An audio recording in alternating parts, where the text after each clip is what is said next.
Olá, sejam bem-vindos à nossa análise. Hoje a gente vai desvendar uma história fascinante. Como a busca quase mágica por ouro acabou dando origem à ciência moderna. Vamos pensar um pouco. Como é que uma busca cheia de misticismo, a de transformar chumbo em ouro, pode, quase que por acidente, criar a ciência como a gente conhece? Pois é, a gente vai seguir essa jornada da humanidade para entender do que o universo é feito.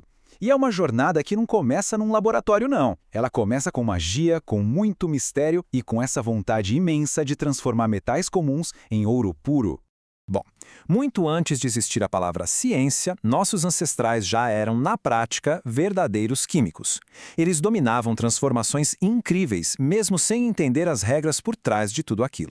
Pensem só, eles aprenderam a controlar o fogo, a tirar metais das pedras, a fermentar bebidas, a fazer sabão com gordura. Eles criaram vidro, bronze. Era um conhecimento prático gigantesco, acumulado e passado de geração em geração. A primeira tentativa de explicar o porquê de tudo isso acontecer veio lá da Grécia Antiga. A ideia era bem elegante. Tudo, absolutamente tudo, era feito de uma combinação de apenas 4 elementos básicos: terra, água, ar e fogo. Uma teoria que a gente sabe hoje estava errada, mas que foi um primeiro passo importantíssimo. E foi essa teoria dos 4 elementos que abriu o caminho para uma prática que ia dominar o mundo por mais de 1000 anos: a alquimia. Os alquimistas, eles sonhavam alto. O objetivo era a transmutação, o elixir da vida, basicamente encontrar a lendária pedra filosofal para ter riqueza infinita e imortalidade.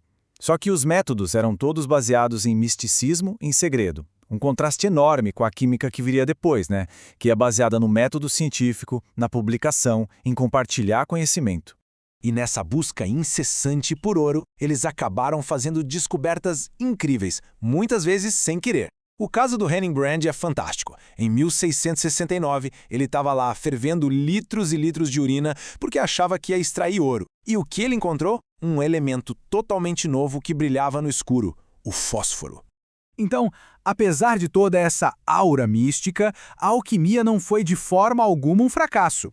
Pelo contrário, ela foi uma protociência fundamental. Foi ela que nos deu novos ácidos, que inventou e melhorou os equipamentos de laboratório, que desenvolveu técnicas como a destilação. Ela preparou todo o terreno para a revolução que estava prestes a acontecer. Aí chegamos ao século XVIII. Uma nova forma de pensar começou a surgir. Uma forma baseada em medir, em pesar, em ter evidências. E foi isso que deu o pontapé inicial na grande revolução química. E no centro de tudo isso estava um nome: o químico francês Antoine Laurent Lavoisier. A grande virada que ele propôs foi insistir que a química tinha que ser uma ciência quantitativa, uma ciência de números. Foi ele quem estabeleceu a famosa lei da conservação da massa. Com experimentos super cuidadosos, ele provou que numa reação química, a matéria não some nem aparece do nada, ela só se rearranja. Essa ideia, simples para a gente hoje, foi um golpe mortal no sonho da transmutação dos alquimistas. A abordagem dele foi totalmente metódica. Primeiro, medição precisa de tudo, usando as melhores balanças da época. Segundo, a lei da conservação da massa, como pilar. E terceiro, um sistema lógico para dar nome aos compostos químicos. Com isso, ele basicamente demoliu a antiga estrutura da alquimia e construiu os alicerces da química moderna. Com essa base sólida que o Lavoisier deixou, o ritmo das descobertas acelerou de um jeito impressionante. Os cientistas finalmente começaram a encontrar uma ordem no que parecia ser um caos de elementos. Logo em seguida, veio John Dalton. Ele propôs que a matéria, na verdade, é feita de pequenas partículas, os átomos, e que cada elemento químico tem seu próprio tipo de átomo. Isso deu uma explicação física para as leis do Lavoisier. As coisas começaram a fazer muito mais sentido. E a partir daí foi uma cascata de avanços. Avogadro diferenciou átomos e moléculas, e tudo isso culminou em 1869, numa das ferramentas mais poderosas e bonitas de toda a ciência.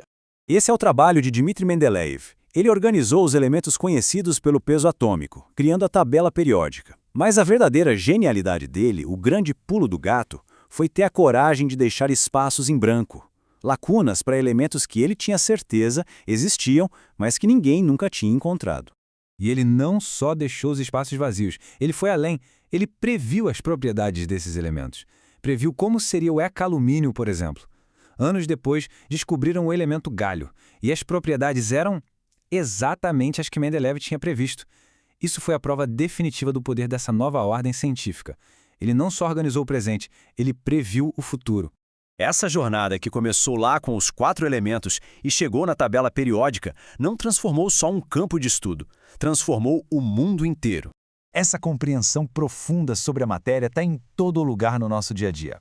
Nos medicamentos que salvam vidas, como a penicilina, nos materiais que usamos, como o plástico e o nylon, nos fertilizantes que permitem alimentar o planeta, nas baterias, nos combustíveis, nos produtos de limpeza.